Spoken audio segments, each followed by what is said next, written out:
Hello, everyone. Welcome back to Japan Archives episode 96. Apologies if my voice sounds a bit off today. I'm on the very tail end of a cold, but we are past the worst of it.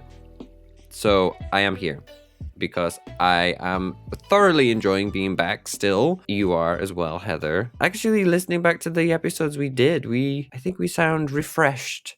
So I think it was a good time for us to come back, and stopping when we did was probably a good idea to Probably. focus on life. Oh, life. Well, how are you, Heather? I always ask.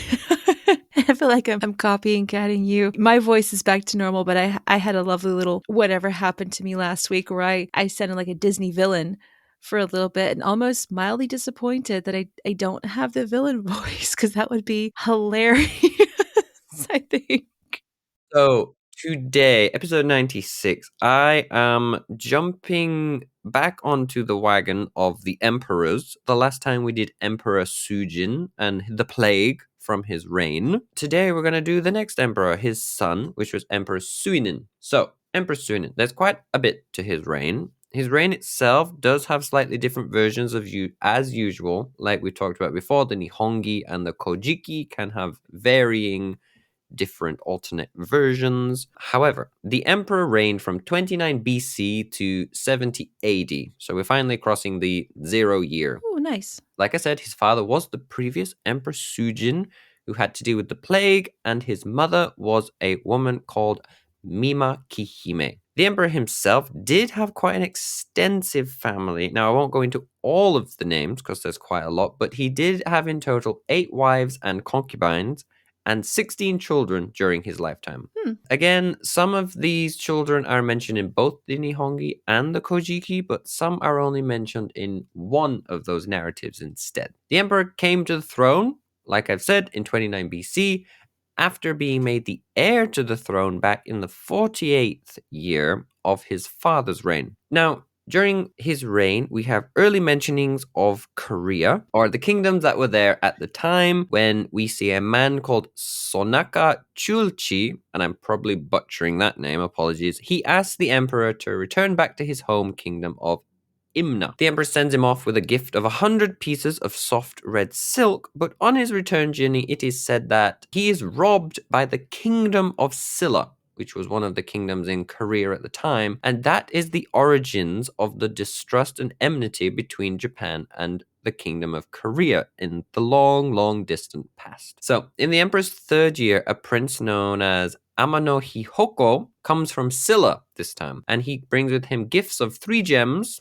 as well as other gifts such as swords and the like, which it doesn't say why he brought them, but perhaps it was a gift to try and appease Japan after the anger that had been created before, and the emperor decided to make these items divine treasures. Almost, but I guess not on par with the sacred regalia, but they were seen as divine treasures, and they were stored away on the island of Tajima. Early in his reign, in the 5th year now, an assassination plot was devised against the emperor by his wife, Sahobime, well, one of his wives, Sahobime, and her brother, Sahobiko. Now, Sahobiko inquired to his sister, saying, "Who do you hold dearest in your heart, me or your husband, the emperor?" She found it very hard to choose. During this decision making, her brother handed her over a stiletto, which, of course, we have to bear in mind this was translated in a more modern context in the late 1800s. So stiletto probably isn't how we're imagining it in the modern context. However, he handed over her a stiletto, and a plot to kill the emperor was devised by the two of them. When the day came for the assassination to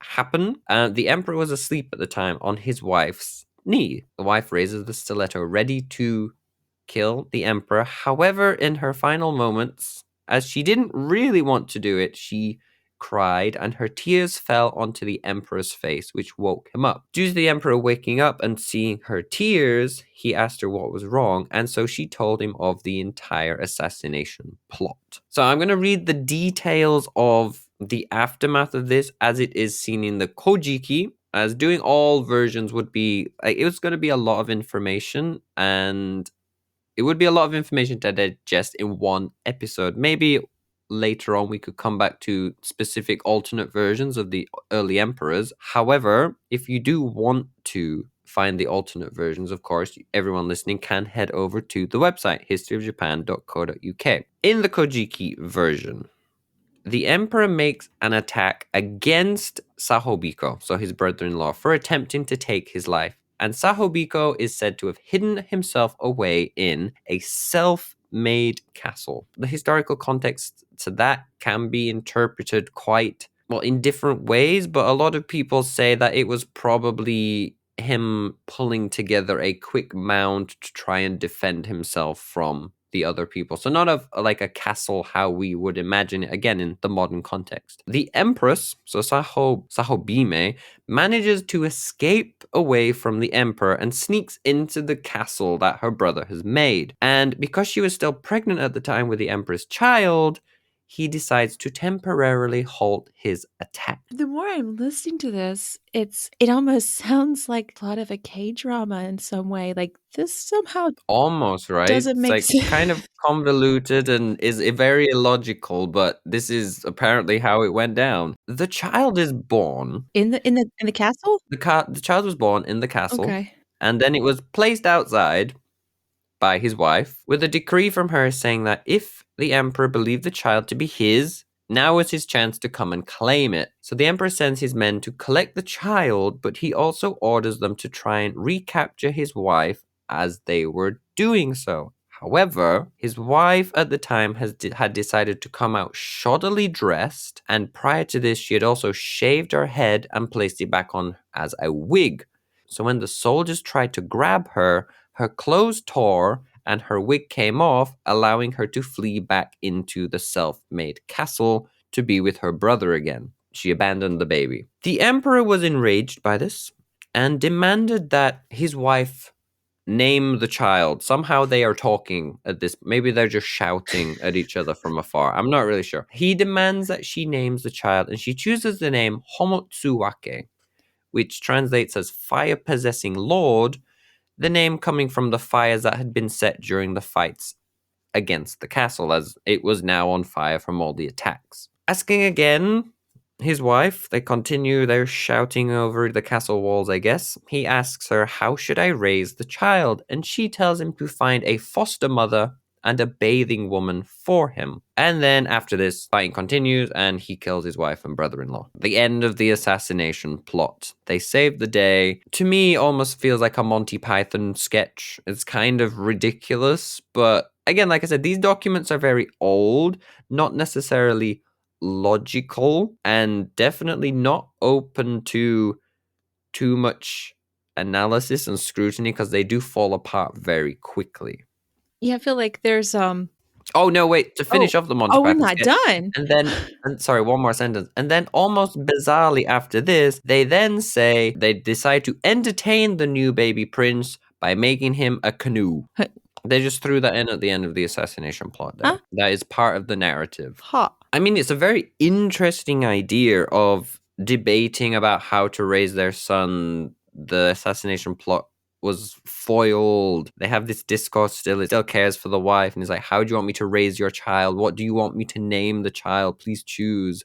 But still very bizarre set of events. I almost feel like I want to hear you say it again and like feel like am I missing some pieces, or they're just the pieces just don't quite all fit together, but they're still happening. Now, of course, like I said, that's only the Kojiki version. The Nihongi version is, of course, it's a continuation of the assassination plot and trying to end the brother-in-law that attacked him and the birth of the son, but some things are different. Some things are a little bit the same. I can't remember if it's more logical, perhaps. But again, if like the other version is up on the website, should people and yourself also wish to check it out. Well, I'm trying to figure out, like, I'm going back in your story and like the motivation why the brother wanted to kill the emperor. Was it from just jealousy because he wanted his sister to think of him as the number one, or did he have some other intent for why there was an assassination? Kind of like, oh, then I could become the emperor. But of course, the emperor had many brothers and siblings that would have also taken the throne. So it does seem kind of like almost jealousy. I don't want my sister's love for me to be replaced with someone else. I feel like we're going into another show if we kind of look into that one. So she was going to, because she couldn't decide whether or not who she loved better, so they decided to kill the emperor. But then she starts crying. So She didn't really want to do it. but she didn't do it because then she cried on him because she was so upset because she, I guess, apparently must have loved him so much. But then also went to go be with the brother, and then also the abandonment of her child. It feels like there's some pieces that would explain things a little bit better. Well, there are a few things in the Nihongi which kind of answer one of your questions. So to quickly pick one specific thing from there that I remember, it says that she hoped that by going into the castle and being with her brother, the emperor would then decide to spare him. Ah. But of course, well, he did not. Assassination plot's over. From here, we're going to jump forward 2 years to the 7th year of his reign, where we meet a man called Kuehaya, who came from Taima. And at the time, he was declared so strong that he could break horns and he could straighten hooks with his bare hands. And he believed himself to be unbeatable. So one of the emperor's ministers sent for a man called Nomi no Sukune, who was ordered to wrestle with him.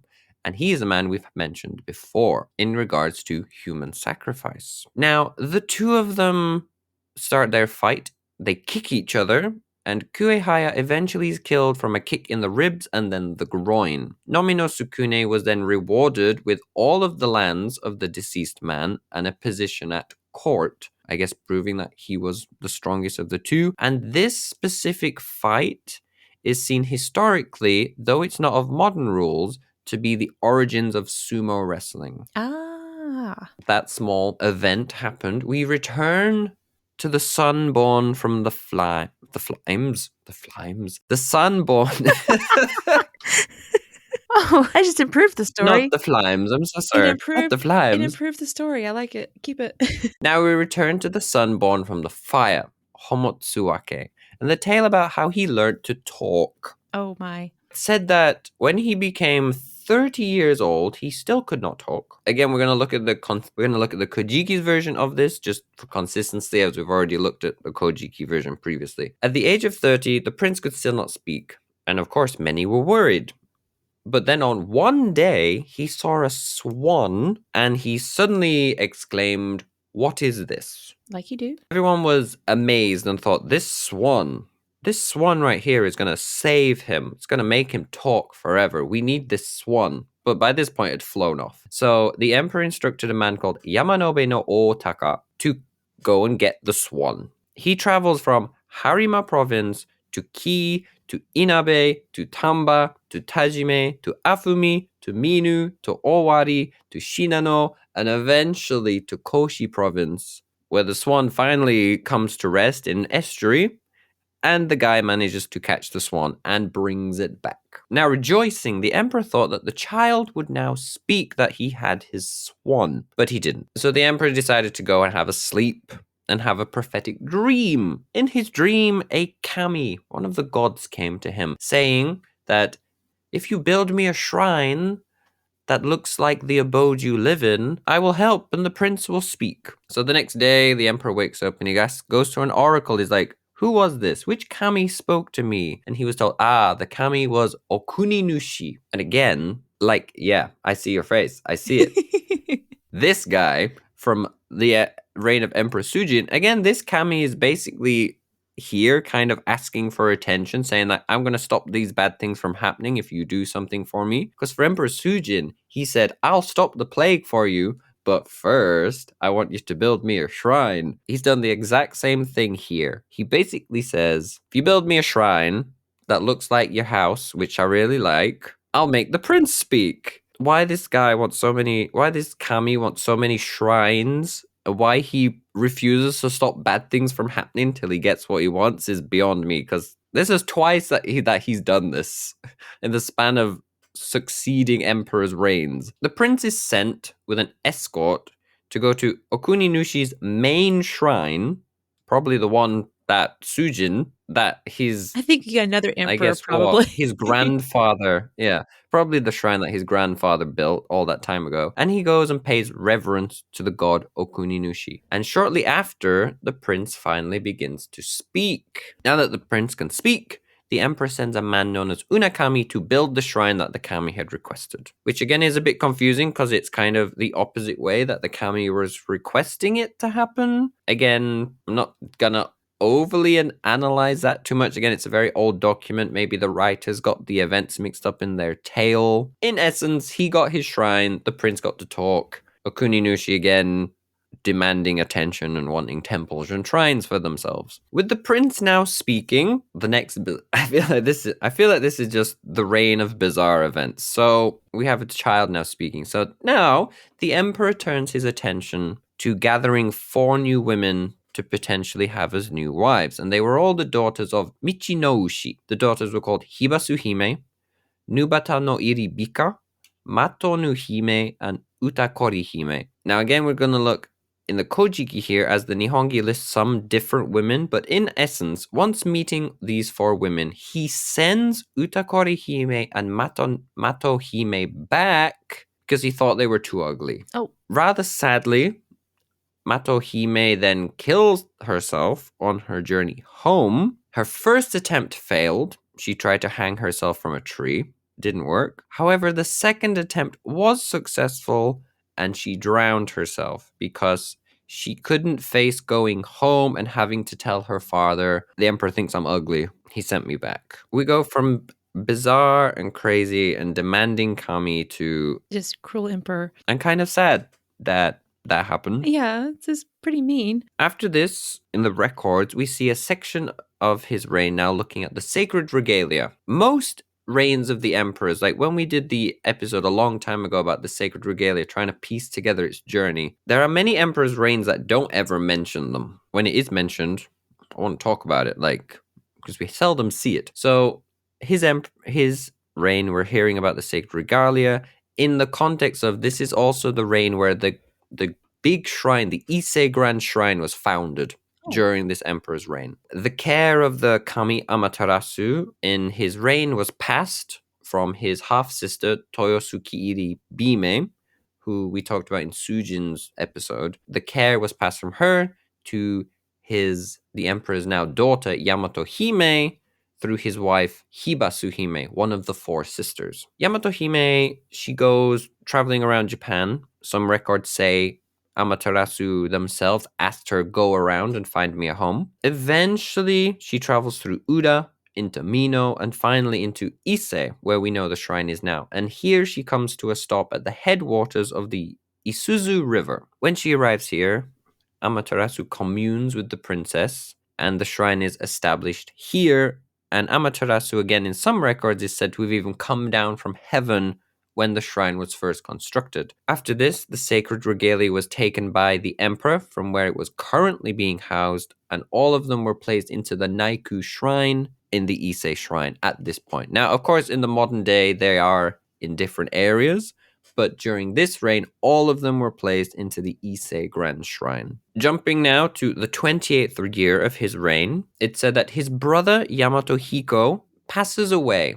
And this is linking back to the human sacrifice we talked about before. His brother passed away, and all of his attendants were buried alongside of him, alive and standing upright, as the human sacrifice practice had not been stopped yet. It said that the emperor overheard the weeping of the attendants as they died over several days. Later on in years, when his wife, Hibasu Hime, died, plans were being made for her burial, and the emperor asked, what should we do? How do we bury her? And many of the ministers said, well, the tradition is human sacrifice, like for your brother. We should continue the practice. However, this is when, going back to Nome no Sukune, who we talked about before, he comes forward with the alternate new version to replace human sacrifice, and that was the Haniwa. So he comes with 300 potters and crafts images of people in clay, and the emperor, liking what he saw, he dubbed them Haniwa. And that is why human sacrifice got replaced in Japan. Again, due to this, Nome no Sukune was given extra powers, and he was put in charge of a group of people called the Haji Bei, or the pottery workers. And the Bei is kind of like the name for individual groups or societies of people with specific roles. So Haji Bei were the pottery people, for example. And probably we could have a bonus episode for them, because As much as there were hundreds and hundreds of Bei, most of them we don't know anything about them anymore other Oh. than the names that they had. So, a topic for the future, I think that might be quite interesting. Hmm. So, now we look at choosing an heir. How did he choose an heir in his reign? And we're going back to, well, I'm going to say it was quite easy. It was quite an easy decision. So, the emperor gathered his two sons, Inishiki and O Tarashihiko, and he said to them, "What you want? What would you like?" Inishiki said, "I would love a new bow and arrow, please." And O Tarashihiko says, "I'd like the throne, please." Oh. The emperor said, "Okay, you can both have what you want." And the one that asked for the throne was then made heir to the throne. It was as easy as that. He asked, he said he wanted it, That sounds good. Go he for it. got it. Yeah. Well, as compared to like most everything we've talked about in the whole episode, from the assassination attempt, that poor woman stopping a whole huge ritual that had been in place, a cruel ritual that had been in place, and stopping that to, oh yeah, you can have it. That's very almost not expected, but you know what? Actually sort of makes sense in a weird way. It's kind of in theme with the rain so far, right? But it's also very different to how things have worked before. It was always the first son or an event happened, so the emperor was like, "You are going to be the next person because this happened." Whereas he was just like, "Who wants it? You? Okay, it's yours. Enjoy." Definitely an unexpected way to get the throne. He just said, "I'd like it." Turning now in the narrative, it turns back to the divine treasures that were brought from Silla very early on in the emperor's reign. He requests, it's like, "I would like to see them again, please." And so a man by the name of Kiyohiko, who was the great grandson of the man who brought the treasures in the first place, brings them to the emperor. However, he did attempt to hide one of the swords in his robes. He didn't want the emperor to see it or have it. However, he gets caught out after he accidentally shows it inside of his clothes after getting a little bit drunk from drinking some sake. Because of this, the emperor decides to take it as well as all the divine treasures, saying you can't look after them anymore, and he places them into the sacred treasury that he has control over. But when they are inspected again later, the sword has disappeared. Of course, Kiyohiko is then asked, "Where is the sword?" However, he has to say he doesn't know where it's gone. He hadn't taken it from the sacred treasury. And then it was found later on, very, very, very, very far away on an island, Ahajishima, because apparently the sword had a want to be elsewhere, live by itself or something. So it moved itself to Ahajishima. And there it was built, given its own shrine, and then eventually became worshipped as its own kami upon the island. And so from there, we draw to the end of his reign. Because again, we see this a lot with these old archives. A lot of things happen at the start. We see a few things that happen in the middle, and then suddenly, all right, now he's dying. We don't know. It's like a whole load of blank stuff. So we're getting to the 90th year of his reign. The emperor sent a man called Tajima Mori, who was the grandfather of Kiyohiko. So again, a whole family line at this point. He was sent to the island of Tokoyo, which we've mentioned before as the island of the immortals. Ah, yeah. And he was sent there to collect some fruit.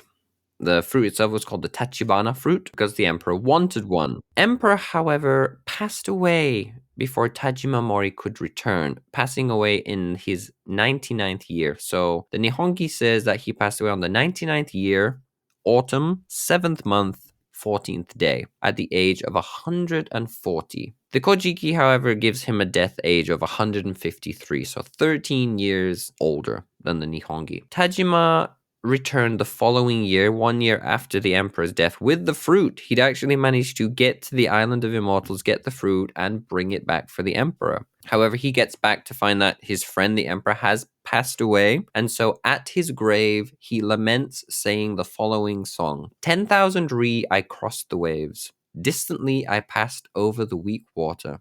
This eternal land is no other than the mysterious realm of gods and Genji, to which ordinary mortals cannot attain. Therefore, in going thither and returning, 10 years have naturally passed. Beyond my expectation, I braved alone the towering billows, turning my way again towards my own land. Thus, thrusting in the spirits of the emperors, I hardly accomplished my return. But now the emperor is dead. I am unable to report my mission. Though I should remain alive, what more would it avail me? And so, following this song, he placed branches upon the grave of Empress Hibasuhime.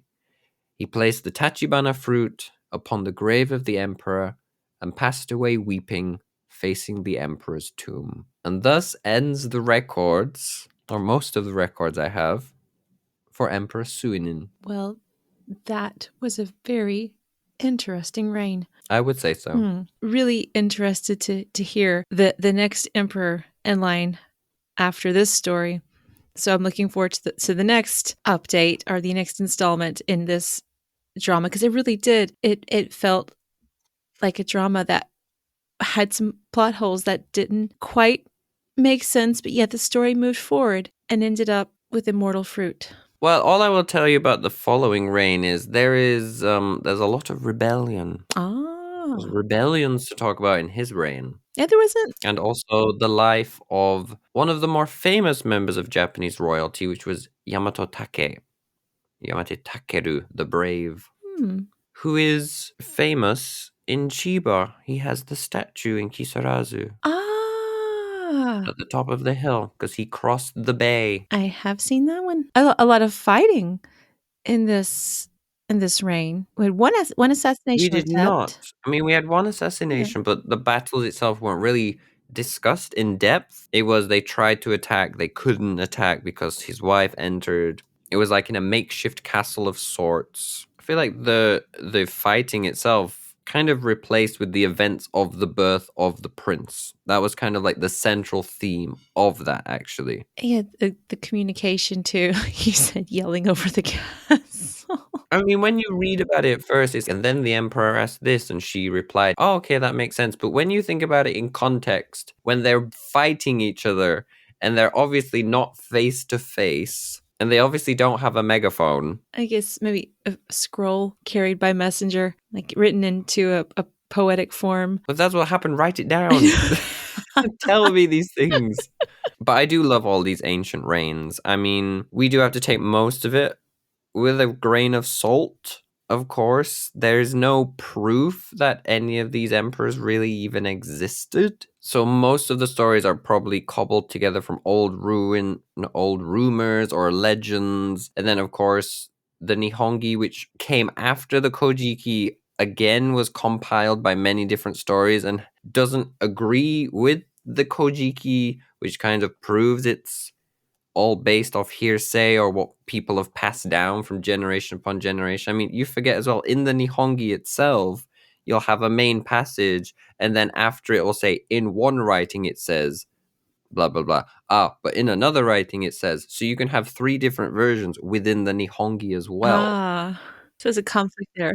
The compilers didn't want to say this is the true one. They just wanted to say, like, oh, here's all the different versions. Interpret it as you wish. Up to you to choose which one is correct. So it's really fascinating to figure it all out. And it's like, well, actually, if that's true, that means this doesn't work. And then everything starts falling apart. So you can't overanalyze. You just have to, like I said, we enjoy the story. We enjoy learning about the events. Just don't lift the cover too much on the connections between it all. If you were studying this for a test, for example, would you have to know 3 or 4 different possible outcomes? And so your multiple choice test becomes like a multiple choice test. But yes, that is the story of the reign of Emperor Suinin. That was a very, very interesting reign. I was captivated, was ready for the next twist and turn, and thank you so much for getting all of that and looking at both versions, or both versions with the pleasure. versions of the versions that you had to look at. Like I said, everyone, if you do want to get the full picture with all the different versions and like some events we didn't cover today for his event because they didn't really fit into the narrative, it's all on the website for you. Like, it's all referenced, and all the links on that page are ready with all the family members and all the different connections and things if you want to go check it out. Thank you so much for all of the research. and the tale today. Oh, my pleasure, and I'm glad you enjoyed it. And our voices have held out as best they could. Again, if our voices sound a little bit husky today, well, shogunai ne. Like, it can't be helped. No, So I suppose for me, for today, that's everything from me. How about you, Heather? that's all for me as well. All right, everyone, we'll catch you in the next episode. Mata ne. 皆さん気をつけて、またね。